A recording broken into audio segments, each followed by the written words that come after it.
Azken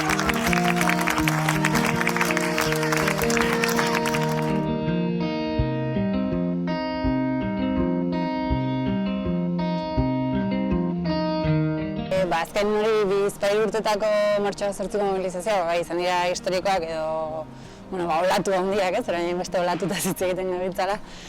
Eta izan da oso pozgarria eta nik uste dut behingoz lortzea espero genuen olatu hori, ez? Nik goratzen dut mugimendu feministan hasi nintzenaz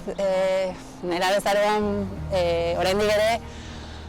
zen burruka bat, justifikatu beharra zure burua feministatzat jotzeko, feminismoa zertzen dena azaldu beharra, eta niretzat azken 2 urteotako izan da, behingoz, diskurtso emezuri iritsi dela, gizartearen gehiengoarengana eta asimilatu dela, eta behintzat zilegitasun hori edo feminismoak suposatzen duena behintzat pixkat edatzen edo implantatu dela. Gero horre, beti tentuz, nik horretzen dut lehenengo urtea boom egin zola edo mobilizazio, lehenengo urtea mobilizazio hain jendetsuak edo izan zirenan. Igual bereziki urteak feminismoan genera amatzen militanteek hartu genuela sorpresas eta izugarrizko pozez, baina ere tentuz ez esaten nuen, zer da, realitatea da, mora bat da, hau gelditzeko etorri da, edo ez, pixka bat ere, zalantza horiek. Hala nik uste dut, argi gelditu dela, ez dela izan urte bakarreko historia bat, bai egitea da, oraintxe bertan bizi dela mundu oso hori ez, influentziaz osatutako mundu batean, eta hori modak ez, etorri eta joan egiten direla. Eta egian arrisku puntua dago, pixkat, hori,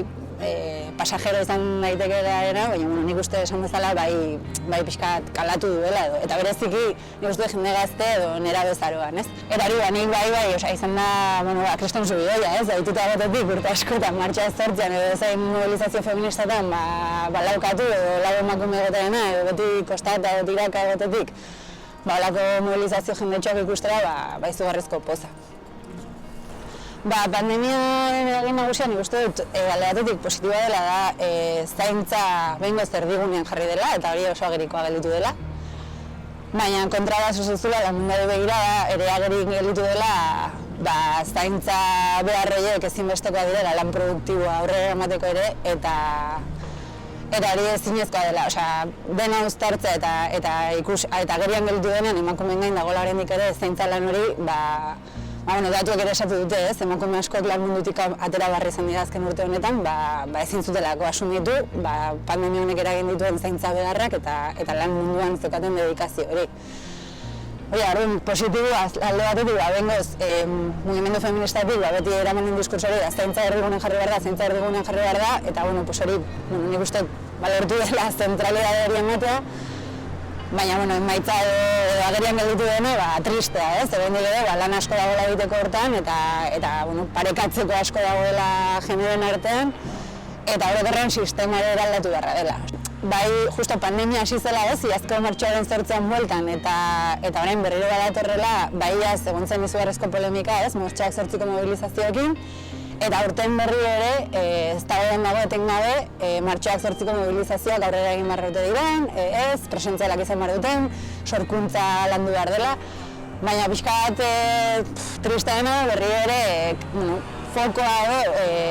mugimendu feministan jartzen dela, ez? Nik uste dut aurtengo pandemia urte honetan zehar egin izan direla bestelako mobilizazio batzuk, eta ez dira eztabaidan jarri modu honetan mobilizazioek aurrera eraman berrotezian edo ez, eta berri ere martxoak 8arekin izugarrizko akosoa dago berri ere, bai komunikabideen aldetik, bai instituzioen aldetik, hori ez, horri ere kriminalizazio puntua jartza dena mugimendu feministaren gain, eta hori ez, inkesta kalean egiten, uste duzu baiet, uste duzu ez, eta nik uste dut beste mobilizazioak egin diren moduan, segurtasun horriak bernatuz eta aurrera egiteko aukera guztia daudela. Eta hori berri ere, ez dela, ez dakit desmobilizatu behar gauza hauengatik, ez, eta inoiz baina, aipatu dugunagatik, bai pandemiak erakutsi dituen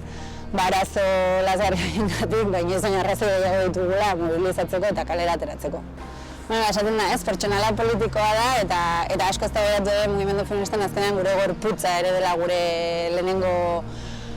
bataila politikoa, feminismotikan, eta nik uste dut zaintzaren debatea zabal hontan, azkenean zaintza ere oso